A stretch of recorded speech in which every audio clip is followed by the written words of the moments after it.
So, welcome everybody. My name is Zoltan Matula. I'm a Hungarian resident living in Budapest, and I'm one of the AV nerds, geeks for NewTek. Technically, I'm a senior integrated production specialist for the company. I'm working in the professional services team. One of the guys who you would see in webinars on the EMEA side, alongside with my colleague Liam J. Hayter. And also, you can book me online, by the way, for a demo. So today, we are going to talk about two things, mainly about NewTek and, of course, NDI. So I would love to start with a really quick question. Any of you using NDI today? It doesn't have to be 1, 2, 3, 4, 5. Oh, a lot more. Thank you very much. So let's just say the majority of this audience is already using NDI, which is awesome, because when we rolled out NDI back in 2015, we didn't really expect that this is going to be so great and it's going to, reach the penetration what it actually reached. And of course, we were trying to push it forward, but it wasn't really us, it was you, because you guys wanted to use it, you guys went to different manufacturers, you guys knocked on doors. So thank you very much. Kudos to you, all of you. But the first thing what I want to discuss today with you is how we got here and what was the process of starting, broadcasting in general or just content creation in general. And so we are going to go down in a little bit of history rabbit hole. And at the same time, when I'm going to talk about content creation and content creation history, and of course, this whole presentation is going to evolve into something like how we are going to approach this new hybrid distributed world of content creation. At the same time, I also want to show how the NewTek side evolved at the same time. So, we don't need feedback. Stop. So, how we started reaching the audience, what was the simplest way to do that? And it started with the traditional terrestrial broadcast, right? It used to be pretty simple, camera, a production team somewhere, and production transmission, and then distributed over terrestrial signals, obviously. Some cases it was cable-based. And while it was growing, and we wanted to reach or wanted to create more and more interesting content, multi-camera production came into play, and teams also grew, the production teams also grew over time, but everything else remained in situ, basically. So vision mixing was introduced, because obviously we wanted to switch between different camera sources, and television somehow became a little bit more affordable. We have to talk about, in the 50s, the 60s, it wasn't like, yeah, we have a bunch of YouTubers around. No, only the television and radio existed as content creation back then. And then satellite came into play. Satellite still is, back then even, was enormous to pay for. Why we wanted it? First of all, because we wanted to deliver to a wider audience, and that's why probably geographically as well. So not just covering, I don't know, the UK, but you also wanted to cover parts of Europe, or we wanted to use it in combination with remote production teams and bring in video sources and video and audio sources together into our production house. And the need with global audiences created satellite connections, but again, it was crazy, crazy expensive. Let's just jump to 1990, where, the NewTek as a company was founded back in '86, basically the same year when I was born. And at the beginning, they were playing around with different softwares like Lightwave, probably a few of you remember it. But the first thing came into play, which has something to do with video production. It was the video toaster on Amiga PC. The video toaster was born because magically the Amiga PC had an FSB, basically a CPU clock frequency of 2997 Hz, which is perfect for NTSC video. That's why the video toaster was born back in the 1990s. At the same time, after, at the beginning of the 90s, we went digital. Everything was about digital. You remember, oh, let's go to DVB-T, let's go to terrestrial, DVB-S. Everything became digital in Europe, in the US as well. And we transitioned not just the transmission, but also we transitioned digital within within the production house. Still, satellite links, OB1s, astronomical when it came to pricing. And naturally, when broadcast being digital, the next step is going to be computers, and computer began to come for, and audiences started to consume content not just over the telly itself or through radio or whatever, but they started to use the internet as well and their computers to consume OTT or red button content. That was the time roughly when we introduced the successor of the toaster line, and that was the Tricaster Studio. It was 2006. Who knows? Do any of you know what the Tri stands for in the Tricaster? Okay, so the Tricaster, the reason why it's called the Tricaster, because it provides you live switching, streaming capabilities, and some way, shape or form to drive a display or a projector. That's why it's called the Tricaster. That's our bread and butter. That's our production switcher family. You can see it over there, or you can see it in the media hub outside in Damien's media hub. So streaming by that time continued to grow, obviously, with on-demand viewing, opposite to rigid, like linear type of broadcast where you have to sit in front of the telly. Okay, 6 p.m. we are going to have the news. I have to wait till 6 p.m. No, it started to change back in the end of 2000, around the 2008, 2009 time. And at the same time, smartphones started to rise. Sorry. And on-demand content is especially. On-demand content grew exponentially at the same time. Just an example, this is from 2019 March, the global installation base of mobile phones and humans over 15 years of age, which means it's nearly one-to-one. And when I say mobile phones, I talk about smartphones. Nowadays, it's really hard to get anything which is not a smartphone.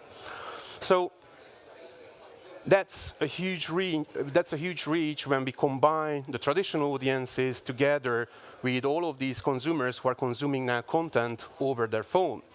And at the same time, your TVs at home became smart. Not just receiving broadcast live, but you can now record because you have disk-based systems what you can use to record content, and you can watch anytime you want to. Not necessarily you don't have to stick with the linear television anymore. And in turn, the same audiences where they started to consume the OTT content, at the same time they realized, hey, we have the devices and now we have the fabric to do the same like the big content creators, the broadcasters out there, because I have a camera, I have a microphone now. So they started to use the internet and the different OTT providers as well. And they became their own content creators because it was accessible for them now. This is a pivot point because the content creator here can now on its own stream, and it doesn't have to, invest a lot of money to do that and reach its own audience. And it led to new forms of content and content creation and storytelling. But of course, because you can't do it for long for free, you have to make money, monetization came into play. And now these content creators, while the number of content creators exploded, they also, have to, first of all, shoot for better technological solutions, drop the cost because they can't afford hundreds of thousands, if not millions of pounds, millions of pounds. And they also had to compete with each other to reach the audience. Sorry, I already said that. So now content creators are turning hardware and software into tools to increase their production quality to meet these challenges. This is what happening basically, or this is what happened quite a few years ago. But it's not just where this mixed content has been created, because at the same time, traditional broadcasters are also realized that, oh gosh, there is a lot of content now created outside of our domain. Let's just keep up with the trends. So also, if you look into all of the big players out there, all of the big broadcasters started to build their own OTT website or OTT content through website, through applications, and so on and so on.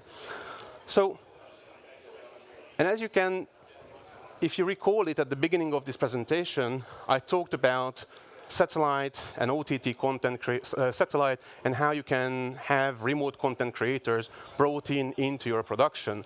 Now it also changed because satellite connections are still crazy expensive, and a lot of companies, especially the broadcasters, realized back in 2013, 2014, that we have a really great tool already in our hands, which is Skype TX, or Skype, sorry. Back then it was Skype, but back at the beginning when they started to use Skype, it was really, really, finicky work to set up. You need a computer, you need a scan converter, you need an audio converter, feed everything into an SDI environment, then you have to take care about the video-audio latency.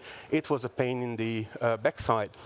But the good news is Microsoft also realized this, and that's why they released back in 2014 the protocol called Skype TX. And Skype TX allowed us, for example, to build devices around it. So now you had the tools to bring in remote audiences without actually using satellite technology. And it became a thing. I can tell you that we created the VS4000 box, and we also created, like all of the Tricasters now, every single unit what we produce has the Skype TX capability built in. And now, due to different developments from, or recent developments from Microsoft, you can also bring in Teams calls as well. So you're not necessarily stick with the satellite connections anymore. And we are still talking about, the 2014, 15, 16. This box was released back in 2015, and only 3 of the companies were allowed to build them. We were one of them, and we were quite successful with it. So, at the same time, the Tricaster also evolved much, much further. We included more and more features, so it became kind of an OB-WAN in the box. The 8000, the Tricaster 8000, which was released back in 2011, was one of these boxes where it really became an OB-WAN in a box. But then something happened.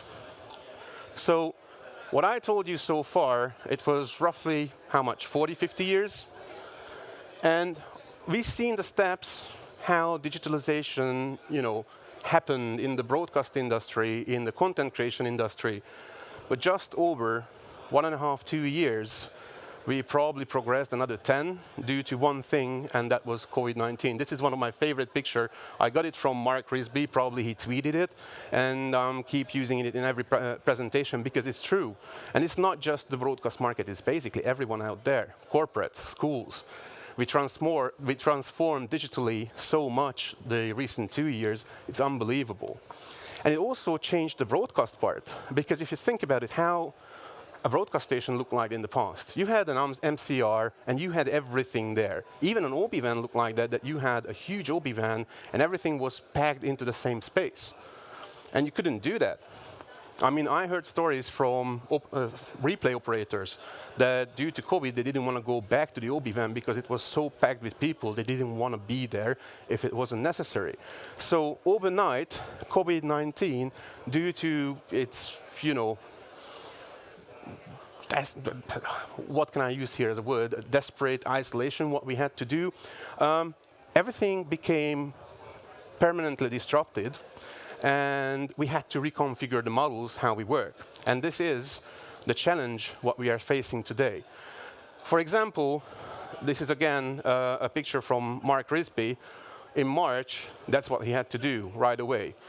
Lockdown, everybody had to go home, you couldn't go into the offices, and it happened not just in the UK. Again, I'm from Hungary, the same thing happened with us. So we had to do this. Perfect example. Somehow we had to reach our audience. So that's me, not surprisingly, sitting at home, what I was doing for nearly 2 years, and I was trying to deliver webinars, online demos, and reaching our audience this way by working from the same chair again and again, while, previously the COVID-19 times, I literally traveled at least 120 days a year. I used to come to the UK at least 4 or 5 times every single year.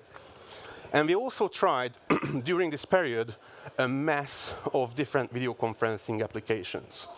And they were amazing, and they helped us no end. And actually, this became also, another thing. So pre-pandemic, this is how the landscape looked like in the production environment. And after the pandemic, this is what happened. Everybody on the audience side also started to use the microphones, the cameras, because they had to learn it. So now we live in a world when everybody has a camera and a microphone at least at home, if not more, because probably they wanted to look more professional, so they invested more into gear if they could acquire it.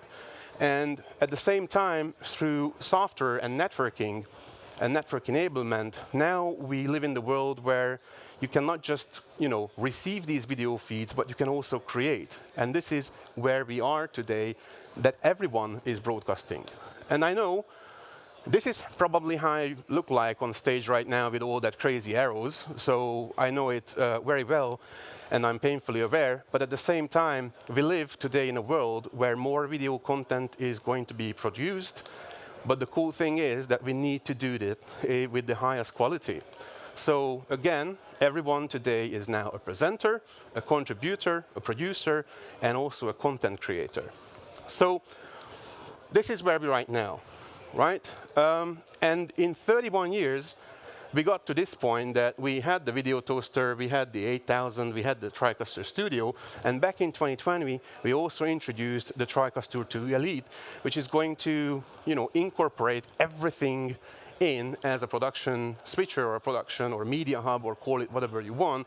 So NDI feeds, SDI feeds, all of the video conferencing application you might use, and also Skype TX, because that's our goal, that's our idea, that we want to make sure that you can use whatever you want in your video production. This is how we created webinars with Liam. That's literally at the beginning of 2020, when we decided, all right, we have to do something, so we started to create webinars together. And this picture was taken while he was standing in front of a green screen in London, and I was standing in front of a green screen in Budapest. And I don't know which Tricaster, was it his Tricaster, was it mine, I can't remember. But basically, we created a virtual set, and we took one picture, we grabbed one image. And that's what we were using with Kavita, for example, when she had to push out the marketing campaign to everyone. So this is what we had to do back then. But we also created content for our partners out there. For example, the World Literary Foundation Awards. That was done completely on a Tricaster, and we had to set it up overnight. And that was, that was something. But whenever we talk about NDI and whenever we talk about video conferencing and a lot more, people keep getting back to us, but compression isn't fit for broadcast. This is somehow, even though, we proved it over the years in post-production that actually it does fit into broadcast, it's still a thing for a lot of people. Compression isn't fit for broadcast. Well, in the new world, you probably won't have any other choice. And the reason why, because this is the internet, and this is your uncompressed signal. It's not going to work. It's beautiful, I have to admit. Uncompressed, beautiful, amazing, we love it, we can do a lot with it. It has a lot of resources when it gets to, I don't know, for example, you want to tweak, for example, your signal, beautiful. But it's not going to fit over public internet, not even wide area networks. And if we start to talk about distributed productions, this is going to be key, and compression is going to be key. Because we want to make sure that we have a really thin tunnel, let's call that the internet or our network connectivity, and we need a modern real-time live compression to do the job, so your video signals will fit into your tunnel like this lovely furry ferret friend of mine, who is, by the way, really amazing. So again, in a distributed hybrid world, compression is going to be key. And that's going to be a big enablement whenever you have to produce content remotely. So let's go back for a second for this arrow craziness. I know it's really hard to read, especially on a small screen.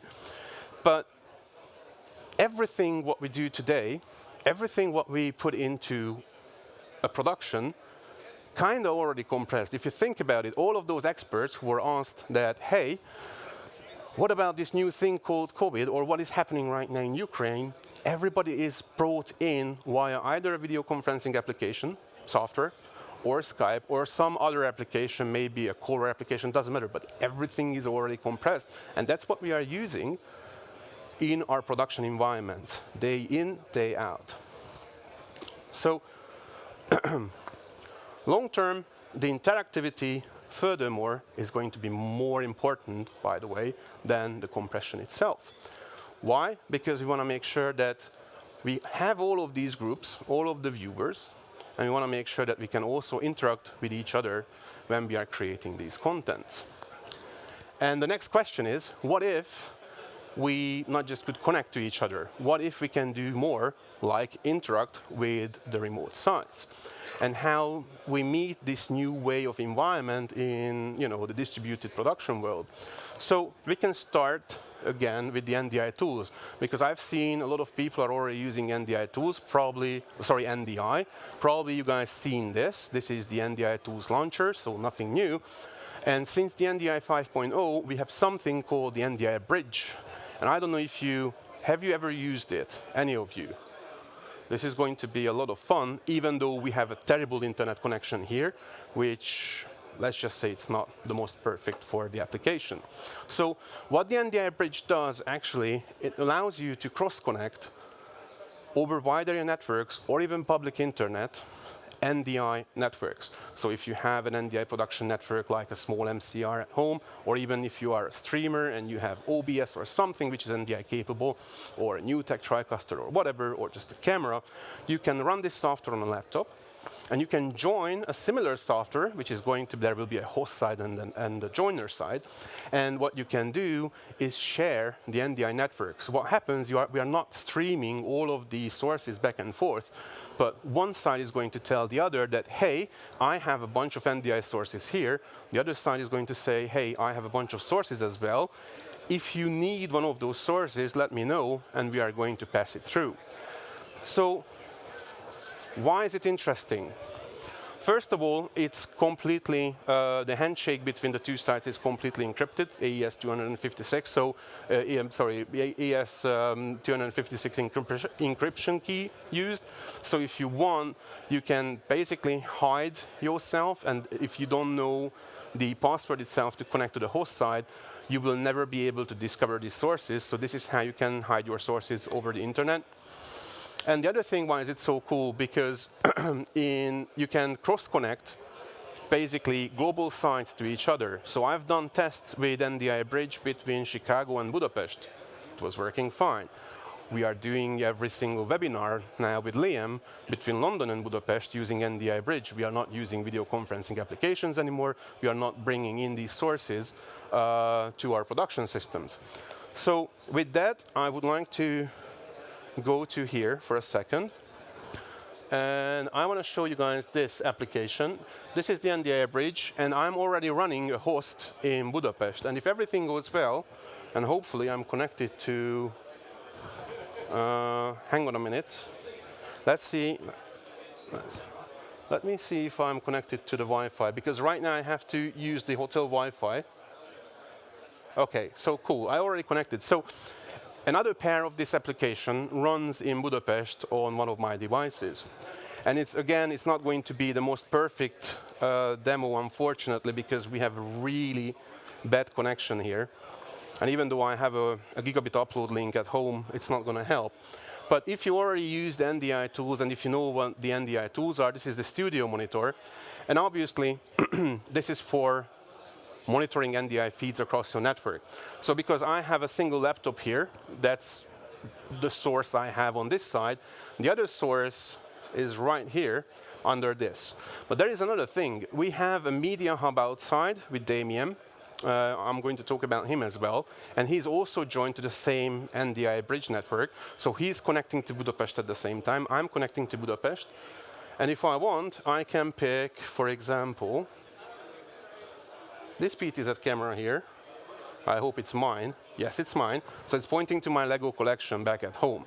And the cool thing about Ndi Bridge is instead of converting, for example, from NDI into UDP or SRT or any other technology, what you can say that, hey, why we are not sticking with NDI? Because we can, stick with the operational characteristics of NDI as well. So if a source, an NDI source is controllable, Well, let's just control it. So if I want, I can grab this, and I can start to pan the camera. Again, sorry for the drop frames. That's not the Ndi Bridge. That's the really bad.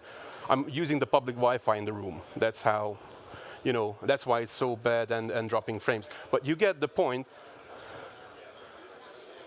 I can control this camera remotely if I want to, and probably I went a little bit too far, but you get the point. The other thing what I can do, because we are already in an NDI realm, I can pick, for example, one of the minis here, and probably that's the mini what I have in Budapest.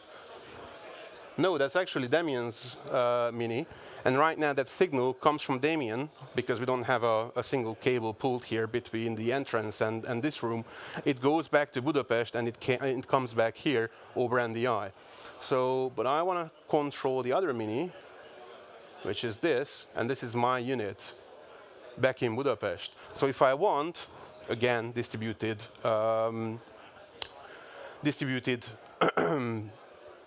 productions, if I want, I can control this unit here, and I can, for example,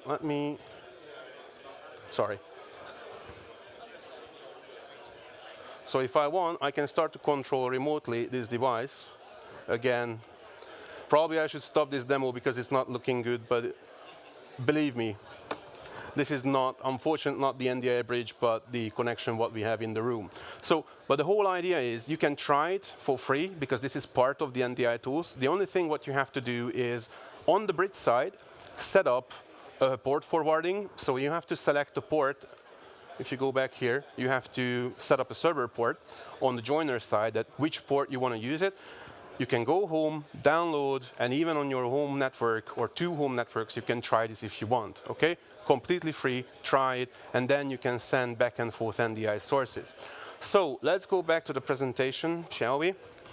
This is how we, or actually it was Liam, this is how Liam delivered another webinar between London, Nairobi, and Lagos. For one of our channel partners using nothing but Ndi Bridge and obviously his home setup. So this is where we are at right now. We have our social contributor, and this is the big distributed production network what we have.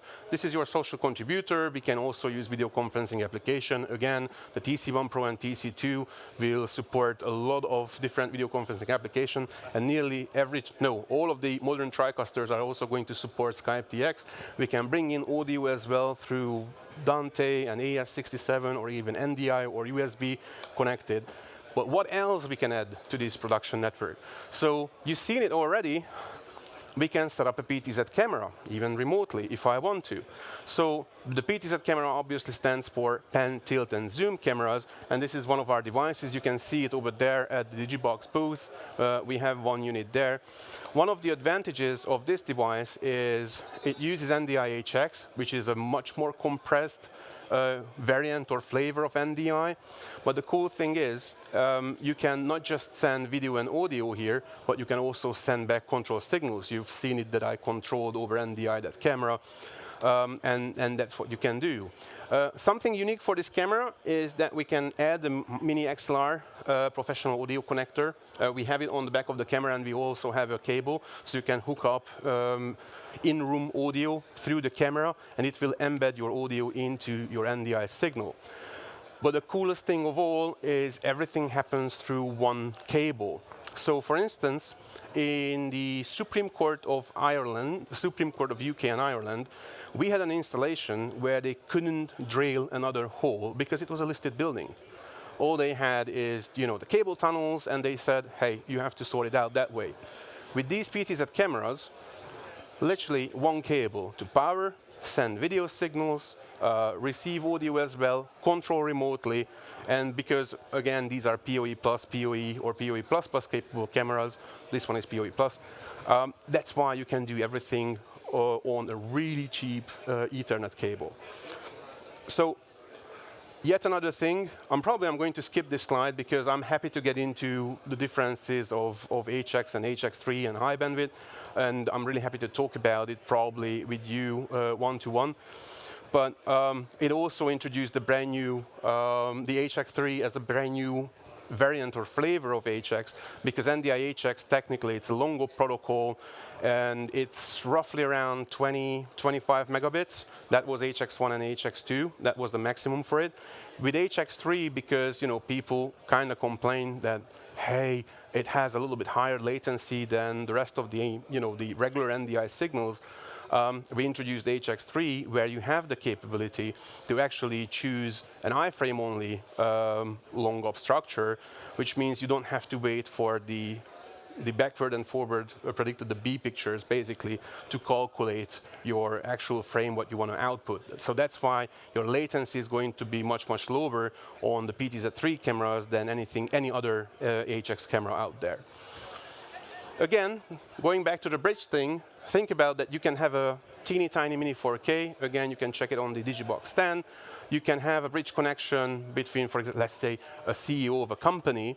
And instead of using video conferencing application, now you as an AV technician have much, much more granular control. You can have better audio because you can plug in a proper microphone into the PTZ camera. You can put it in front of the CEO. You can run the bridge application on his laptop, and you can remote in and control the camera, so you can tweak everything you need. Obviously, the only thing what you can't do is lighting right now, to how to set up the light, but that's probably, is going to be a question of the future.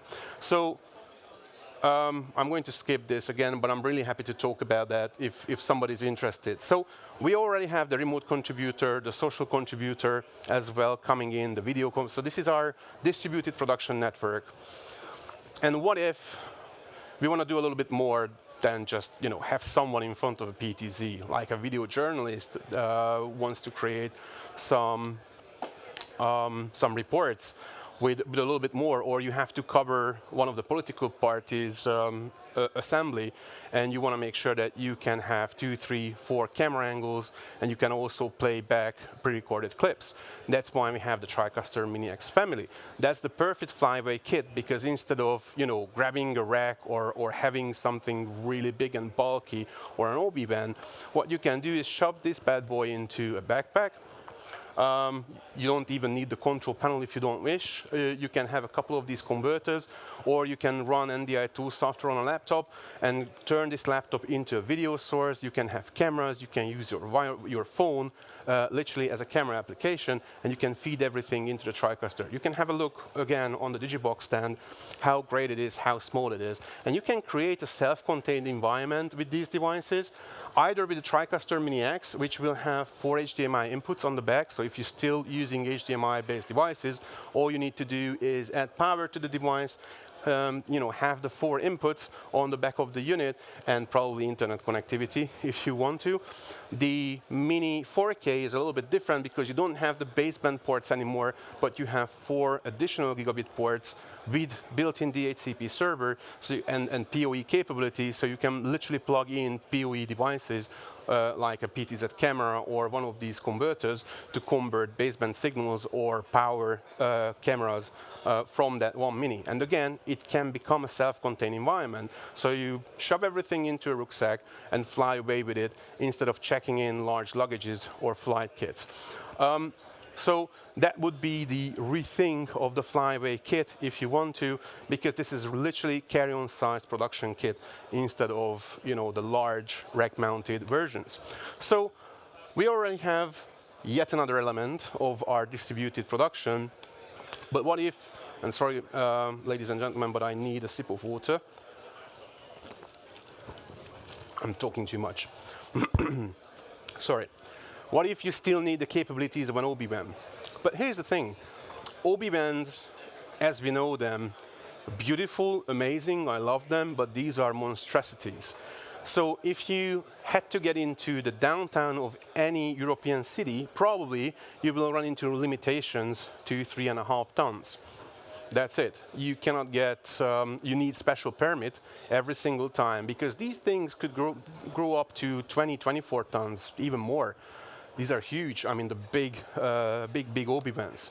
So, as an example, because size does matter, again, especially in the historical cities of Europe, you can have some other solution, like our friend Damien here. So, if this clip is willing to play, I don't know if it's willing to play. It's not willing to trigger the...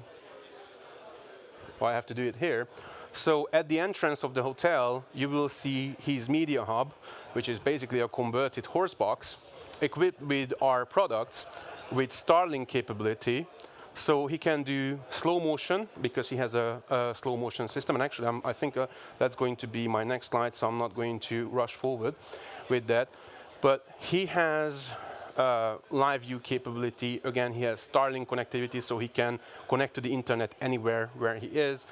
He has a Tricaster 2, so it's a 32-channel production switcher built into his van, and also a slow motion unit. So if you have the time and you're interested, have a chat with Damien, because that whole horse box basically saved his living during COVID times, because he was able to work, isolate, and he was able to offer services to anyone who was in need. So that's another element of our production, obviously the remote instant replay. So by the way, this is also a great thing to show. If I go back to my bridge connection,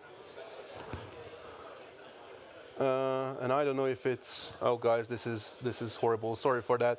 But the idea what I wanted to show here is that we also have Damien, and these sources are coming from him. Yet again, probably the speed of the room, I mean the internet connection in the room is going to be, yeah, it's, technically it's gone. So I'm really happy to do a proper one-on-one demo when it comes to this bridge connection, because again, if we have too many people connecting to the Wi-Fi already, so it's not going to work, and we don't have a wired connection. But what I wanted to show is that in the morning during the setup, it was pretty easy for me to bring in Damien and have a live feed coming from his little media hub to our Tricaster or into my laptop. Now it's not going to work because the Wi-Fi is too populated. And we also have, and this is going to be another thing what I won't be able to show because I can't show the output of his Tricaster right now. We also have distributed graphics through cloud now. This is something what announced prior the IBC, that the Wizarty Group acquired Flowix. And Flowix became or will become the integrated part of a Tricaster workflow as well. And it actually already is, because with the latest software we introduced a brand new feature called Live Link, which allows you to bring in HTML5 graphics into the animated buffers. So I can show it to you how it works at the Digibox stand. So if you're interested, I'm really happy to show. Again, I wanted to show it here, but unfortunately, it's not going to work due to the limited network connections we have. But what it does, the Flowix part is really amazing. They have solutions to build up HTML5 graphics template in the cloud, and then you can distribute a link to all of the devices what is going to use it, and obviously they can interact with social media accounts. The Flowix solution can search and query, for example, Twitter hashtags, and then you can moderate and insert it in as a CG solution. So the Flowix demo is not going to happen, sorry for that, yet again. That's a little bit problematic right now due to connection issues. But the whole idea is design, then moderate through a social media moderator, and deliver the graphics into your production core with everything else what we have, by the way, so far. And the last two part is going to be, and I'm going to be really quick now, hopefully, is obviously everything what I showed so far, it was on the acquisition side. So either you created or generated content to create visually engaging, better content for your audience, or it was slow motion or something else. What we also have is streaming and publishing capability. Obviously, it's built into every Tricaster, so we have at least 2 or 3 encoders on every single Tricaster. So if you want to live stream out whatever you do in the room, well, be my guest and try it, because it's going to work. But we also introduced something new, which is the CaptureCast. That's a micro-broadcasting station, mainly focusing to the Pro AV market, because that's kind of a lecture capture solution. But at the same time, that lecture capture solution also happens to be a live encoder, while it's a recorder at the same time. So the two, or the combination of the two, can literally reach nearly any possible combination where you want to stream out to, RTMP destinations, Vimeo, Facebook, SRT, Amazon Web Services. pick and choose whatever you want, or if you want to integrate with lecture management systems like Kaltura or Panopto or OpenCast, the CaptureCast is going to be your solution. And let me walk through this. So the CaptureCast basically is a template-based device. It has an HTML GUI. I don't know if, oh no, I can't reach it because obviously it's on another network. Cool. So again, if you're interested in that device, I'm really happy to show you over at the Digibox booth. So what you can do with it, because it's not a traditional in-room capture solution like, I'm not going to say competitor names, but there are a few out there. You literally have to put it into a seminar room or an auditorium if you want to use it. This uses NDI as sources, nothing else. So basically, you can shove this into the same server room where your Tricaster is, or any other video solution is, which means it can receive the same NDI sources what you are already using to create your e-learning content, for example, with the Tricaster, or your live stream in the school or in your corporate environment. And then you can define a canvas. As an administrator, you can define templates, what you want to record from which room, because all of the sources do, we are on the network, we are using network sources, so any source on your campus is transparent to these devices, so they can bring them in. So it's not, one device is not physically logged to a certain room. You can say that, hey, this device, which can record, by the way, up to 8 sources, you can say like, this device should record that 2 source from that room, that 2 source from that room, and for example, 2 other source from another room. And you can set this up as an administrator, and then you can either feed it into a learning management system or publish it there, or you can stream it out live. And whenever it comes to the production side, you can schedule an event if you want to. Again, your template is already created, everything is set up, where you want to send these things, and the automation kicks in and takes over, so you don't have to deal with this manually anymore. Everything can be pre-scheduled if you want to. Yet again, this is not necessarily targeting the broadcast market, but it's also really important for the Pro AV customers that we have a solution like that. And, whoops. So again, the distributed production network is already there in front of you, and the last bit is going to be the distributed IP editing. And here, we're teaming up with someone, and actually you can meet him. Chris Luff is here from the SNS team, and they create amazing NAS servers. And it's not just a typical NAS file server, it also provides a few other things. So the SNS variant is not going to support NDI, but whatever we make together collaboratively, where SNS brings the knowledge on the storage from the storage market, we bring the knowledge of the NDI side. So the two combined is going to be an SNS storage with NDI capabilities. But it also has all of the characteristics what SNS provides. So for example, share browser with unlimited seats. So if you are in need of a MEM solution, well, it's built in, and you can have as many users as you want. Or you can schedule transcoding using Slingshot, or even, on-site NLE editing on the device itself. So you can do this with the NRS. But they also have something new, a new feature called Nomad, which allows you to synchronize between, first of all, between 2 NRSs, if you want to. But what you can also say that, hey, I have to send home my NLE editor, or they want to work from home, and they don't want to travel in and commute into the office. So what they can do is log into the Nomad service, download the proxy files remotely, edit it on their Mac or PC, doesn't really matter, and then the Nomad solution is going to synchronize back the project file itself with the proxy, and render is going to happen in-house. So these are the solutions, but honestly, if you are interested in this solution, Chris is going to be your guy. So let's try to find Chris Love for it, because he's probably going to give you a better demonstration than what I would do. So now our distributed hybrid production circle is ready. As you can see, every single element can be remote if you want to. Literally everything, and you can bring everything into your production core at the same time. And basically you can bring it all together remotely. That's the whole message here. You can again use Ndi Bridge. You can use multiple sites with Ndi Bridge, combined with NDI, but we also support a lot of other protocols. So if you want to use SRT alongside, we can also work with that. It's not going to be a problem for us.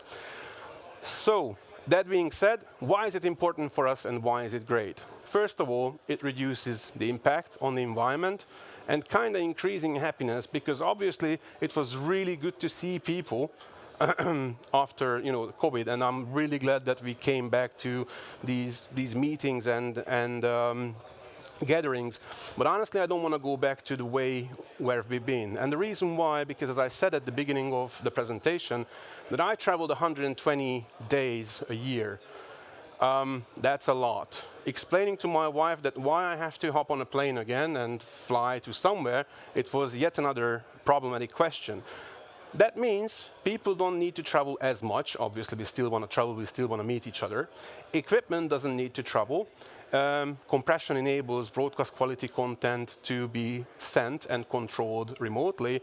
And overall, less energy used. I don't have to explain right now why is it important. Oops. And that's it. Thank you.